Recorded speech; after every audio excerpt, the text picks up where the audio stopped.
ভগবান শ্রীকৃষ্ণ বলেছেন, আপনি চান বা না চান, আপনার খিদে লাগবেই, জল তেষ্টা লাগবেই, আপনার হৃৎপিণ্ড স্পন্দিত হবেই, আপনার ঘুম আসবেই, এই শরীর একদিন ধ্বংস হয়ে গিয়ে এই প্রকৃতির সাথে মিশবেই।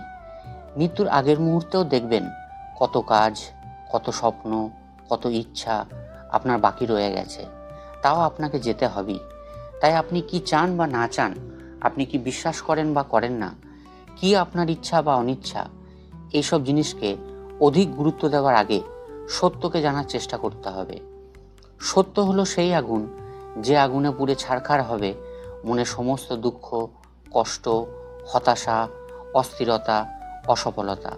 তাই যে কোনো জিনিসকে গুরুত্ব দেওয়ার আগে সত্যকে প্রথম গুরুত্ব দিতে হবে। আসুন আমরা সেই সত্যগুলো জানি যা ভগবান শ্রীকৃষ্ণ স্বয়ং নিজের মুখে বলেছেন। প্রথম উপদেশে ভগবান শ্রীকৃষ্ণ বলেছেন, কথার শক্তিকে কাজে লাগিয়ে রাগ নিয়ন্ত্রণে রেখে নিজেকে দুর্বল না ভেবে, নিজেকে মূল্যহীন না ভেবে, ভেঙে না পড়ে ধৈর্য ধরে নিজের কর্ম করে যেতে হবে। তবেই আপনি সুখ, শান্তি, আনন্দ ও সফলতা লাভ করতে পারবেন। ভগবান শ্রীকৃষ্ণ প্রথম উপদেশে বলা প্রতিটি শব্দকে খুব সুন্দরভাবে উদাহরণ দিয়ে ব্যাখ্যা করেছেন। ভগবান শ্রীকৃষ্ণ বলেছেন, অস্ত্রের আঘাত ক্ষণস্থায়ী, যা সময়ের সাথে শুকিয়ে যায়, কিন্তু কথার আঘাত অস্ত্রের আঘাতের চেয়েও অনেক গুণ শক্তিশালী। কথা দিয়ে একজন দুঃখী মানুষকে নিমিষের মধ্যে সুখী করা যায়, আবার একজন সুখী মানুষকে নিমিষের মধ্যে দুঃখী করা যায়। কথার শক্তি অসীম। কথা দিয়ে একটা সভ্যতাকে বদলে দেয়া যেতে পারে।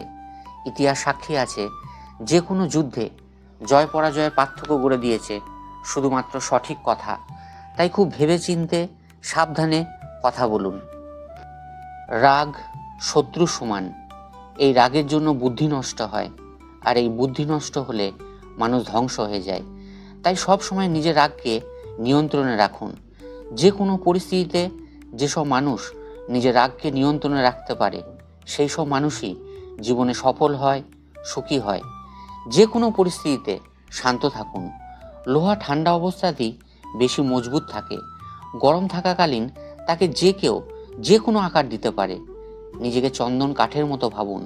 চন্দন কাঠকে 100 টুকরো করলেও প্রতিটি টুকরোতে যেমন একই গুণ থাকে, সুগন্ধ থাকে, ঠিক সেই রকম যে কোনো পরিস্থিতিতে আপনার শান্ত ও আত্মবিশ্বাসী গুণ যেন বজায় থাকে। নিজেকে কখনো দুর্বল ভাববেন না। এই প্রকৃতি বিভিন্ন উদাহরণ দিয়ে আমাদের তা বুঝিয়েছে। একটি জলের বিন্দুর উদাহরণ দিয়েছে, যা ভবিষ্যতে একটা বিশাল নদীর আকার ধারণ করে। এটা কি করে হয়? মেঘ থেকে একটি বিন্দু ঝরে পড়ে পর্বতের ওপর, যেখানে হিম বা বরফ আছে। হিম বা বরফের সংস্পর্শে আসা মাত্র সেই বিন্দুর সাথে আরও বেশ কিছু বিন্দু যুক্ত হয়। তারপর তারা অগ্রসর হয় এবং আরও কিছু বিন্দু যুক্ত হয়। আস্তে আস্তে একটা ছোট ধারার রূপ ধারণ করে এবং সেটাই ভবিষ্যতে আরও এগুতে থাকে। অনেকটা যাবার পর যখন আরও অনেক বিন্দু একসাথে যুক্ত হয়, তখন সেটা বিশাল নদীর আকার ধারণ করে। আমরা মানুষ বলে আমাদের সাথে এই নিয়মের আলাদা হয় এমন নয়। আমরাও এই প্রকৃতির অংশ। আমাদের ক্ষেত্রেও একই নিয়ম প্রযোজ্য। যখন নিষ্ঠার সাথে পরিশ্রম করে আমরা অনেক সংখ্যক বিন্দু একত্রিত করব, তখনই পরিবর্তনের নদী প্রবাহিত হবে। প্রয়োজন হলো নিরন্তর পরিশ্রম করা এবং ধৈর্য ধরা। একটা জলের বিন্দু থেকে যদি বিশাল নদীর সৃষ্টি হতে পারে, একটা ছোট্ট বীজ থেকে যদি বিশাল বৃক্ষ জন্মাতে পারে, একটা ছোট্ট আলোর প্রদীপ যদি গভীর অন্ধকারকে দূর করতে পারে, একটা ছোট্ট পিঁপড়েও যদি নিজের খাওয়া দাওয়া ও জীবনযাত্রা নির্বাহ করতে পারে, তাহলে আপনি তো ঈশ্বরের সর্বশ্রেষ্ঠ জীব। নিজেকে কেন দুর্বল ভাবছেন? কেন ভাবছেন আপনার দ্বারা সম্ভব নয়? আপনার পক্ষে সব সম্ভব। শুধু নিজের কাজ নিরন্তর করুন, নিজের ওপর এবং ঈশ্বরের ওপর বিশ্বাস রাখুন। নিজেকে কখনো মূল্যহীন ভাববেন না। 5 টাকার কলম দিয়ে যদি কোটি কোটি টাকার হিসেব করা যায়, পাখি যদি জাতীয় ফুল হয়, একটা ছোট্ট প্রদীপ যদি গভীর অন্ধকারকে দূর করতে পারে, তাহলে আপনাকে দিয়ে কেন কিছু হবে না? নিজের ওপর বিশ্বাস রাখুন। আপনার আমি পারবো এই মনোভাব আপনার বুদ্ধির চেয়েও অনেক শক্তিশালী।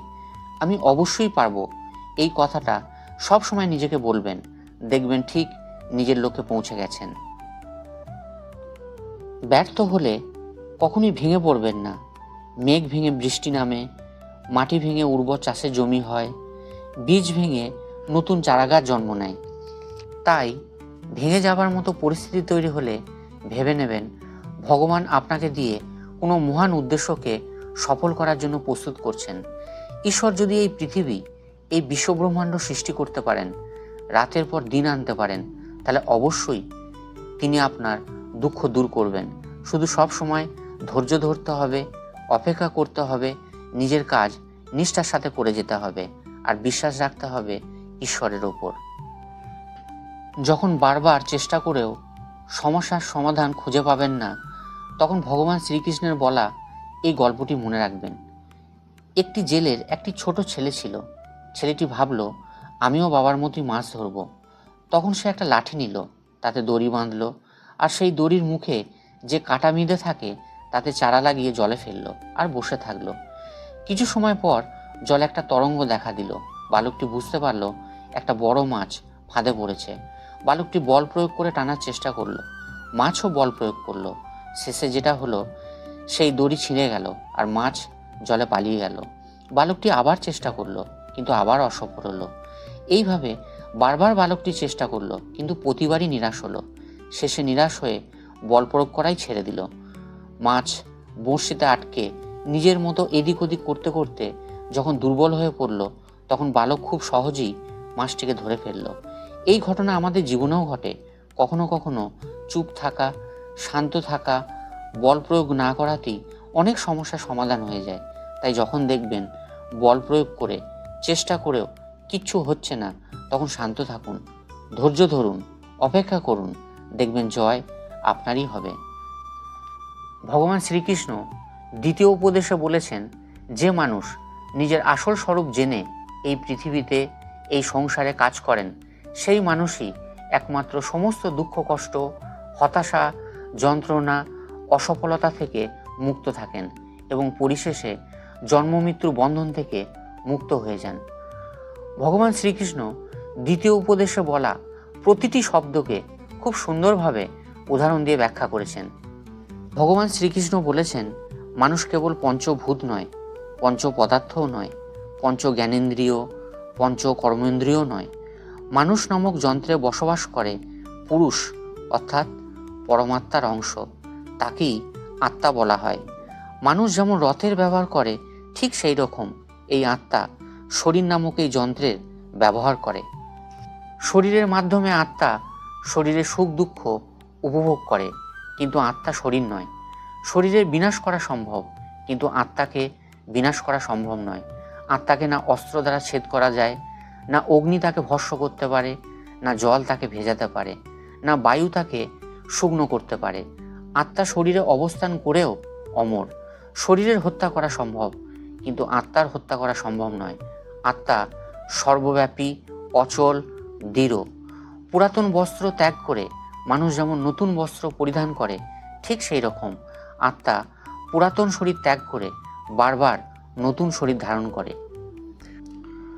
ভগবান শ্রীকৃষ্ণ স্পষ্ট করে বলেছেন, যে ব্যক্তি এইভাবে নিজের ভেতরে খোঁজ করে, আমি শরীর নই, আমি ইন্দ্রিয় নই, অনুভূতি নই, চিন্তা নই, জ্ঞান ও বুদ্ধি নই, যে বারবার এটা উপলব্ধি করে, সে অবশেষে নিজেকে আত্মা হিসেবে জেনেই যায়।